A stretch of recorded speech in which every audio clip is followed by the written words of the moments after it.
Yeah, it's been a couple months, but that doesn't mean that I've been taking a break and doing nothing, okay? Quite a lot of stuff has happened since my last video, so I'm just gonna summarize it pretty quickly.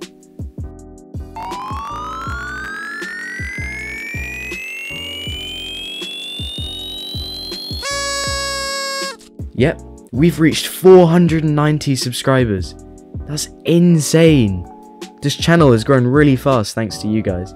In the last 2 months, I've just been testing small things and learning new skills to help my game development. I did recreate Crab Game in Roblox, but that's a whole nother video idea that I can't be bothered to make.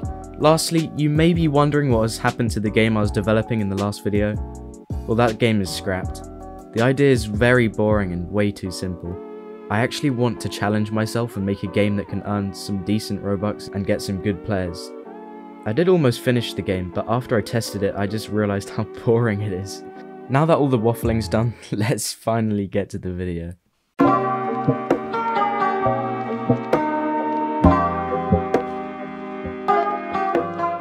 Just like every other game, I needed to start with an idea.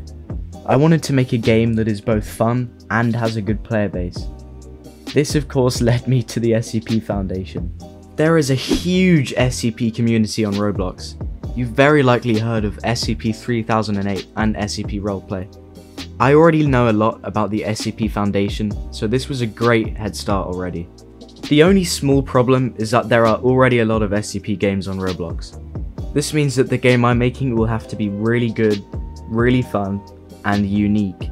With everything I know now, this is definitely possible. Now that I have a general idea for the game, let's go to the first feature. As you may know, I love making skin mesh characters in Roblox. Since I already have a lot of experience in making skin mesh characters in Roblox, this is a pretty easy process for me to do, and it helps make the game unique. So I did the usual. Head over to Sketchfab and look for a Class D model. What the hell is this?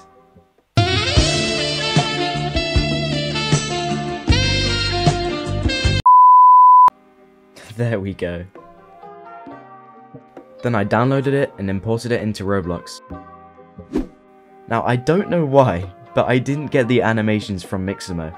I made them myself, and these animations look really bad, but I'll start developing other stuff and just add the Mixamo animations in the future. The next thing I wanted to add was a custom hotbar system. You may wonder why I didn't use Roblox's default hotbar system. Well, there are two reasons. Firstly, Roblox's default hotbar system looks pretty bad. I wanted to make it look a bit better and more modern. And the second reason is that normal tool equipping doesn't work with custom skin mesh characters. I'm not going to go into too much detail on how I made the hotbar system, but here's a brief explanation. Firstly, I made the hotbar GUI, which is just circles. I may add some more textures later, but this is it for now. Then I made it so you can go to each slot by pressing the number on your keyboard. This wasn't too difficult to do.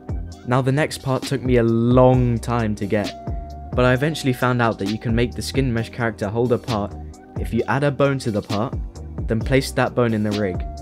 The only slight issue this has is that it means it has to be a mesh part with a bone, so if I want to add any tool to the game, first I need to import it into Blender and add a bone. It's quite annoying. Now that that problem's out of the way, I made some functions to add and remove a part from the player's hand, and I finished up the hotbar system. Here's the result.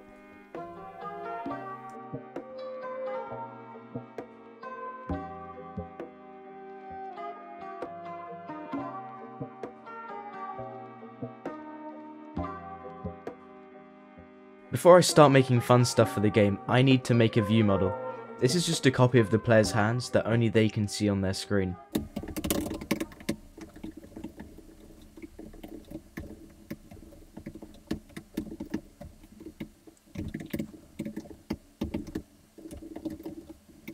Well, it's easy as that. It definitely didn't take me 6 hours to make.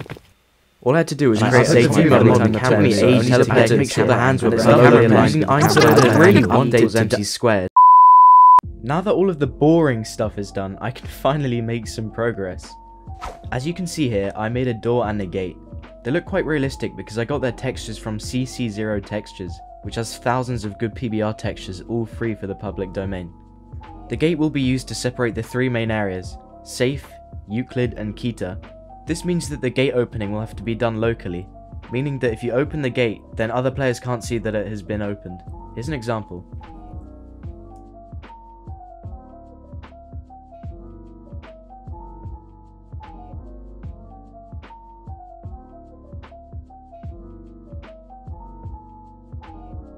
The normal doors, however, will open for everyone. Wait, what? What? Is that Rick Astley? After this, I added some material footstep sounds. Credit to the creator of SCP-3008 for making the module. Now, I wanted to make something really cool. I was going to make a shopkeeper for the game, where you can buy stuff like keycards and cosmetics. I went to Sketchfab and found a really cool robot model for this. What do you want his name to be? Comment down below. There was one problem. It wasn't rigged, so I had to learn how to rig things in Blender. Here's what I managed to do. After that, I just imported it into Roblox and made the texture a little bit darker to look better. After an hour or two of scripting, I made it so if it is your first time playing the game, there is some dialogue of the robot describing what he does. I will get some voice lines for the robot in the future, but I don't have the budget for that at the moment. After the dialogue is done, it takes you to the shop. I made a simple shop GUI and made it functional, so I can easily add more things to the shop. In the future, I'll also likely make a selling tab, and I'll definitely improve the GUI. I also made the robot look at you if you're within 15 studs of it, and I gave it a little stool with a lantern. After making the robot, I wanted to update the player's model and add some dynamic movement. Again, I went to Sketchfab and searched for Class D models. This time I found 4 good models, 2 male and 2 female. I imported one of the models and made a whole new animation script that also detects if you walk back, left or right. This took quite a while to do. Here's what it looks like in game.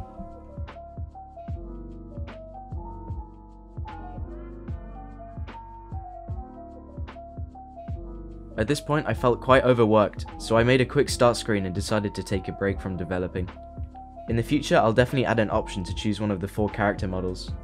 If you want to see more frequent updates, then join the Discord. The link is in the description. I think that's enough for this episode. If you want me to make another devlog on this game, please subscribe as it keeps my willpower up.